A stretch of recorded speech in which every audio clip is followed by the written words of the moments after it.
nous poursuivons maintenant cette matinée avec François Guiraud. Monsieur Guiraud, bonjour. Bonjour.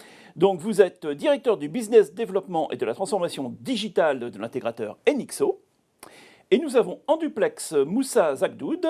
Monsieur Zagdoud, bonjour. Bonjour.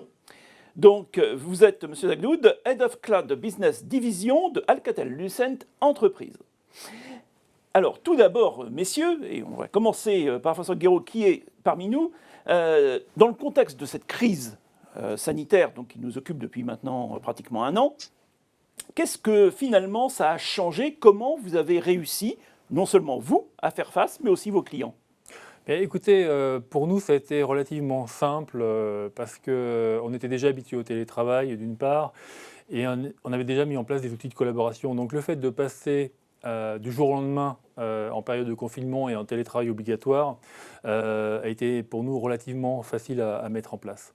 Ce qui a changé, c'est nos méthodes de travail. Et en particulier, on a fait évoluer la façon dont on délivrait nos services à nos clients. Donc on a travaillé sur tout ce qui était installation à distance de nos solutions.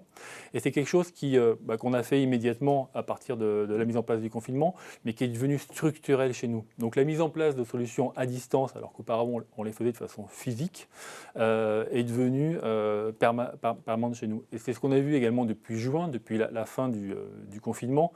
Et c'est ce qu'on voit aujourd'hui en ce moment, c'est qu'on est dans un mix entre activités qu'on fait de façon physique et activités qu'on fait de façon virtuelle, soit en termes de production chez nous ou en termes de réunions avec nos clients ou de réunions internes.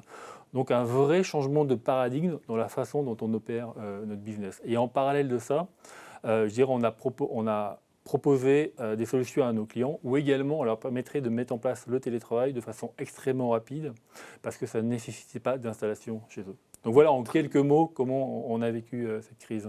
Alors on va revenir dans les détails sur toutes les manières de faire chez vos clients, mais on va tout de suite passer la parole à Monsieur Zagdoud. Alors de votre côté, qu'est-ce que ça a changé cette crise sanitaire ? Écoutez, de notre côté, la préoccupation numéro 1 a été d'abord de regarder et de faire attention à la santé de nos collaborateurs et de nos employés. Ça a été vraiment l'objectif numéro 1 dès le départ. Bien entendu, après, l'idée a été d'avoir une expérience grandeur nature d'une vraie transformation digitale. Qu'est-ce que ça veut dire ? Ça veut dire avoir accès à des outils, c'est-à-dire adopter ces outils, en percevoir le bénéfice. Et c'est finalement un certain nombre de processus assez simples qu'on a mis en place pour pouvoir permettre à nos collègues employés d'accéder à ces outils, effectivement, de pouvoir travailler de la maison, mais aussi d'avoir une connectivité avec nos partenaires et nos clients pour les aider eux-mêmes dans leur propre challenge qui était de faire face à cette pandémie. Et aujourd'hui, on a la chance d'avoir des outils qui nous permettent de travailler à distance, que ce soit de l'audio, de la vidéo, du partage de documents, etc., qu'on a bien sûr que nous produisons dans la compagnie et qu'on nous vendons. Et pour nous, c'était simplement d'utiliser nos propres outils et puis de les mettre à disposition également de nos partenaires dans cette crise qui est unique, mais qui nous permet bien sûr de tester tous ces processus je dirais en temps réel et en vie réelle. Alors, puisque l'on parle de la vie réelle, on va parler de vos clients. Donc, plus exactement, quels sont les enjeux actuellement dans les entreprises et comment vous avez aidé ces entreprises, vos clients, à mettre en œuvre leur digital workplace ? Je crois qu'aujourd'hui, dans les entreprises, il y a 3 enjeux vraiment sur lesquels il faut réfléchir.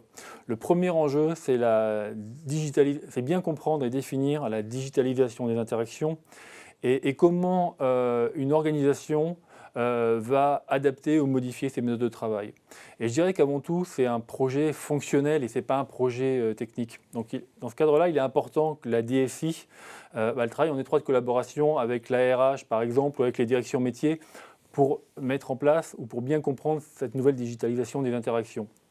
C'est quelque chose qu'on voit se généraliser chez nos clients. Le premier exemple que je peux vous donner, c'est qu'un de nos clients qui est un client du monde de l'édition, et en fait, qui a digitalisé les interactions entre les écrivains et les responsables d'édition, qui auparavant étaient des réunions physiques et maintenant sont devenues des réunions virtuelles.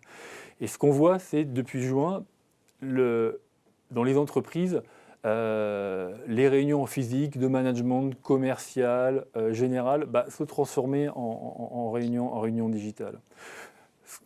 Ce qu'il faut bien prendre en compte, c'est que 100% les interactions ne vont pas devenir digitales, mais ça va être l'idée, c'est comment trouver le bon mix au sein des entreprises. Ça, c'est le premier enjeu. Le deuxième enjeu, c'est comment organiser vos espaces de travail. L'espace de travail, c'est le bureau, bien sûr, c'est le domicile de plus en plus, mais c'est également en déplacement ou chez les clients. Donc, quel objectif vous donnez à vos espaces de travail par rapport à quel enjeu? Et c'est le bon moment en ce moment de se poser la question de comment je réorganise mes bureaux si je dois organiser mes bureaux. Le troisième élément, c'est au niveau de l'infrastructure IT.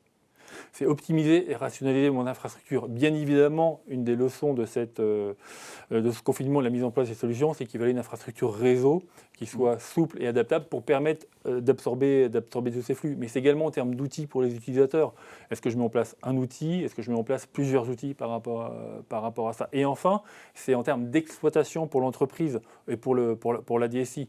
Comment est-ce que j'ajoute un nouvel utilisateur? Comment j'ajoute des nouveaux services? Comment je monitore tout ça? Donc ça, c'est les trois enjeux. Ensuite, les trois, je dirais, éléments que je donnerais pour les entreprises, c'est premièrement, ne pas confondre vitesse et précipitation. Ce qu'on a vu au cours du premier confinement, c'est que les entreprises se sont évidemment précipitées parce que ça a été brutal, c'était du jour au lendemain. Oui. Il fallait mettre en place le télétravail. Aujourd'hui, et on va être encore pendant quelques mois dans un phénomène de va-et-vient avec le télétravail, avec le confinement, le déconfinement, le reconfinement. Les entreprises doivent réfléchir à comment, je disais tout à l'heure, je digitalise mes interactions et comment je mets en place mes nouveaux processus de travail. Et par rapport à ça, il faut faire des pilotes, il faut tester. Ça, c'est le premier élément. Le deuxième élément, c'est la sécurité et la souveraineté des données. Le digital workplace, c'est certes de la communication, c'est de la collaboration, mais c'est également de l'échange de documents et du stockage de documents. Donc savoir où sont stockées ces données, comment sont stockées ces données, c'est primordial.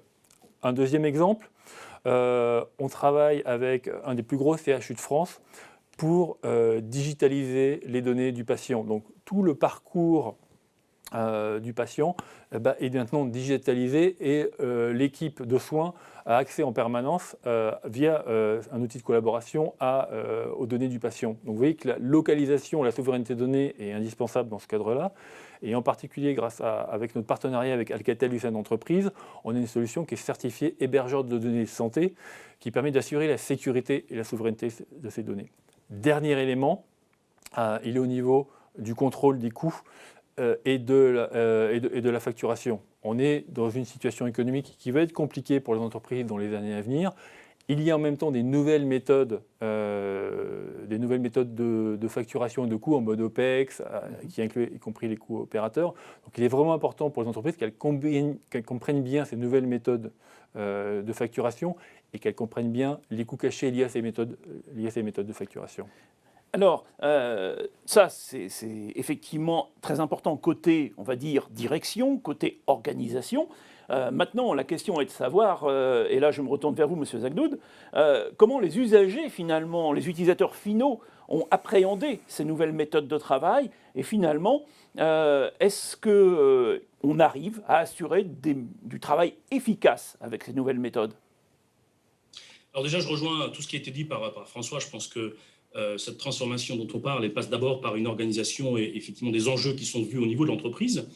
Je pense aussi que dans le mot transformation digitale qu'on utilise tous, ce qui est important, c'est le mot transformation. Ce qui veut dire en fait de faire un effort à un moment donné pour que les gens puissent adopter nos solutions et pour en tirer bénéfice. Et notre métier à nous, c'est de faire en sorte que cet effort soit le moins traumatisant possible. Et pour ce faire, effectivement, on pense qu'il n'y a pas de transformation possible sans adoption de l'usager final, quel qu'il soit dans l'entreprise, à tous les niveaux de l'organisation. Si on veut avoir une transformation réussie, il faut pouvoir embarquer, je dirais, la totalité des employés d'une entreprise, voire même l'écosystème autour de l'entreprise, comme les clients ou les fournisseurs. Et pour ce faire, je pense qu'il y a un certain nombre de méthodologies, notamment orientées sur la simplicité. Je pense que le mot simplicité ici prend tout son sens. Et d'ailleurs, on voit bien qu'avec tous ces outils, si on passe plus de 2 minutes à essayer de comprendre comment fonctionne un outil, en général, on abandonne. Donc, c'est important d'amener quelque chose qui est simple. Déjà, premièrement, au niveau de l'usager, que les gens comprennent sans être obligés d'aller lire un guide utilisateur, puisque malheureusement, ou heureusement d'ailleurs, je dirais, on n'en a plus. Et c'est le propos dont on parle ici. La solution doit être intuitive et doit permettre à l'usager de la comprendre immédiatement, premièrement. Deuxièmement, elle doit amener un niveau de confiance de l'usager à tous les niveaux, que ce soit au niveau de la sécurité, quand je me connecte, est-ce que je suis sûr que mes données sont effectivement bien sécurisées, que les transactions que je fais sont bien protégées? Est-ce que le système me permet de me connecter avec mon identité et pas quelqu'un d'autre qui va se connecter à ma place? Ça, c'est un niveau de confiance, mais aussi un niveau de confiance dans l'usage lui-même. C'est-à-dire que quand j'accède à un système, je ne dois pas avoir les 10, 15 secondes ou même 2 minutes de stress parce que je ne sais pas quel numéro je dois composer, sur quoi je dois cliquer, est-ce que j'ai installé le plugin, etc. Donc tous ces éléments doivent participer à apporter à l'usager un certain confort et une certaine confiance, je dirais, dans les processus de communication. Il y a un élément aussi fondamental, c'est la complétude des offres. Quand on est à la maison, quand on travaille à distance, on est en mobilité, mais la mobilité ne veut pas simplement dire avoir des services sur le mobile. La mobilité, ça veut dire avoir la totalité des services dans un endroit qui n'est pas mon bureau. Donc, notre métier, avec nos partenaires, c'est d'amener des solutions qui sont complètes et qui permettent à l'usager, où qu'il soit, d'avoir accès au même niveau de qualité et de richesse applicative. Très bien. Enfin, il y a quelque chose d'important qu'on voit poindre tout doucement avec ces usages, c'est pendant très longtemps, on a fait une espèce de dichotomie entre l'environnement privé et l'environnement professionnel. Et on a souvent même implémenté des solutions pour ça. Et aujourd'hui, on voit bien qu'avec les outils de communication modernes, les gens se décrispent un petit peu sur cette partie-là, et puis on voit de là un enfant arriver dans la conversation, un bruit, etc. Donc il y a une acceptation de ce monde privé qui arrive et qui est quelque part de plus en plus connecté au monde business. Et notre métier, c'est aussi d'amener quelque part des solutions pour, quand c'est nécessaire, de pouvoir isoler, je dirais, le monde privé du monde professionnel, tout en étant dans un environnement qui n'est pas professionnel. Et donc, tous ces enjeux, in fine, nous amènent vers quelque chose qui est que l'usager, à la fin, pour adopter la solution, il doit en trouver un bénéfice tangible pour lui-même. C'est ce qui fait qu'il va retourner voir, je dirais, la prochaine fois vers la solution et lui amener une certaine confiance et un gain de temps sur tout ce qu'il fait vis-à-vis de ces interactions avec la technologie. Voilà un peu comment on le voit d'un point de vue purement usager, et je pense que c'est complémentaire entre le fait de ce que disait François tout à l'heure, effectivement avoir une vraie politique d'entreprise avec les enjeux qui sont liés à l'entreprise, mais en parallèle avoir une politique liée à l'usager, sinon ça ne fonctionne pas si on n'a pas les deux. Très bien. Alors, puisqu'on est avec vous, Monsieur Zagdoud, je vais vous demander aussi un mot de conclusion autour, finalement, de qu'est-ce qui va se passer maintenant. C'est-à-dire que, on peut espérer que la crise sanitaire va s'arrêter à un moment donné, mais est-ce que le monde d'après va finalement être le même que le monde d'avant, ou est-ce qu'il va quand même y avoir une pérennité de ce qui aura été fait durant la crise ? Alors, bien malin, celui qui pourra prédire totalement ce qui va se passer dans les 3 ou 4 prochaines années. Ce qu'on peut dire de notre expérience, c'est qu'il y a une tendance importante qui fait que même les gens qui étaient récalcitrants à utiliser ce type de solution, je dirais, dans le contexte standard, trouvent maintenant un vrai bénéfice. Donc, il y a une acceptation de beaucoup de gens, beaucoup de personnes dans l'entreprise sur ces technologies-là. Premier point. Et je pense que les deux éléments fondamentaux qu'on va regarder, si on ne sait plus de se dire est-ce qu'on va continuer à travailler comme ça, je pense que oui, on va continuer à travailler comme ça. Ce qui va peut-être changer ou qui doit être amélioré, c'est pour moi 2 choses importantes qui, sont liées à l'identité. Comment est-ce que j'assure que mon identité est bien transportée de façon sécurisée, que personne ne peut effectivement usurper mon identité, que les informations que je transporte sont bien encryptées, etc. Donc toute la logique liée à l'expérience sécurité est importante. Et la deuxième, qui est pour moi plus liée à chacun de nous, c'est comment est-ce qu'on amène une gestion de temps la plus optimum possible pour que finalement les gens ne passent pas du temps à se battre avec la technologie, mais plutôt que la technologie les aide à gagner du temps de vie. Et je pense que globalement, ce qu'on a pu constater dans ce Covid, c'est que finalement, le temps de vie est important, même si le temps de travail l'est aussi, mais il y a ces deux, je dirais, à prendre en compte. Tout à fait. Alors, et pour vous, Monsieur Guiraud, finalement, qu'est-ce qui va rester de cette crise ? Moi, je crois que par rapport à ce que vient de dire Moussa, un élément qui est très important, c'est que pour moi, la crise qu'on a vécue, elle n'a pas déclenché quelque chose de nouveau, elle a accéléré quelque chose qui était déjà en train de se mettre en place.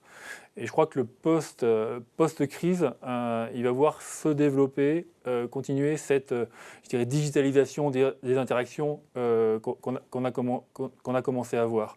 Je vais vous donner peut-être 2 exemples qui sont, sur lesquels on intervient dans le domaine de l'immobilier.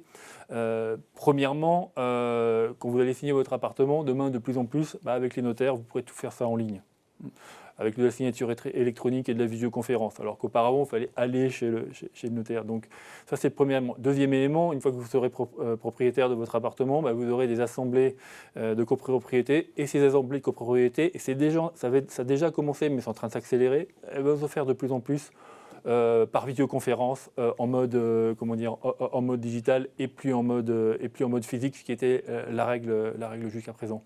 Donc on va vraiment insister, ça va être un changement de paradigme, on va vraiment insister à cette modification des processus et des interactions. Mais ces modifications et cette digitalisation, il y aura toujours un mix entre le digital et le physique, et ça sera chaque secteur d'activité et chaque entreprise qui va définir son propre curseur par rapport à ses propres besoins. Donc moi, mon conseil en conclusion, ça serait de dire aux entreprises, et ce qui fonctionne le mieux chez les entreprises, ce n'est pas de mettre en place l'outil X ou l'outil Y et de l'étendre à tous les salariés. C'est-à-dire, pensez d'abord processus, commencez par des pilotes, testez, comme le disait Moussa, voyez la satisfaction des utilisateurs et ensuite déployez-le par rapport à ce processus et à des objectifs qualitatifs et quantitatifs que vous êtes fixés. Mais on assiste vraiment à un changement de paradigme par rapport à ce digital workplace. Merci, Monsieur Guéraud. Merci à vous. Monsieur Zegdoud, également merci. Merci à vous. Et nous poursuivons tout de suite cette matinée avec notre intervenant suivant.